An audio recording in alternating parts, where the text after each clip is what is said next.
সেদ্ধ রুটির সাথে খাওয়ার জন্য আমাদের বাড়িতে সবসময় এভাবে বুটের ডাল রান্না করা হয়ে থাকে। আর এই বুটের ডাল দিয়ে কিন্তু সেদ্ধ আটার রুটি বা পরোটা খেতে ভীষণ ভালো লাগে। তো প্রথমে 1 কাপ পরিমাণ বুটের ডাল সারা রাত আমি ভিজিয়ে রেখেছিলাম। তো সেই বুটের ডালটা নিয়ে নিলাম, একটুখানি বেশি পানি দিয়ে আর হাফ চামচ লবণ দিয়ে এটাকে সেদ্ধ করতে দেব।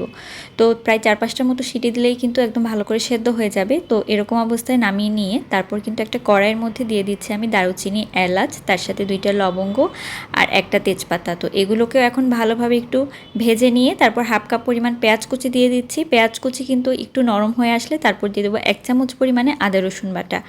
তো আদা রসুন বাটার কাঁচা গন্ধ চলে না যাওয়া পর্যন্ত একটুখানি ভেজে নিয়ে তারপর সামান্য পানি দিয়ে দিলাম।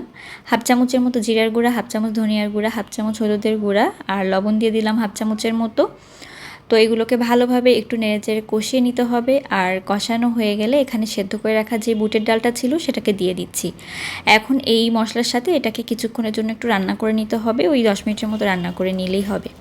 তো এরপর যেটা করব, এটাকে নামিয়ে নিয়ে বাগার দিব। তার জন্য একটা প্যানের মধ্যে নিয়ে নিলাম আমি তেল, তার সাথে পেঁয়াজ কুচি, রসুন কুচি আর শুকনা মরিচ।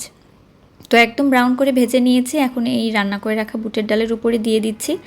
এখন এটাকে ভালোভাবে একটু মিক্স করে নেব। তারপরে দিয়ে দিব এখানে গরম মশলার গুঁড়া, খুব সামান্য পরিমাণে একটুখানি চিনি আর ঘি।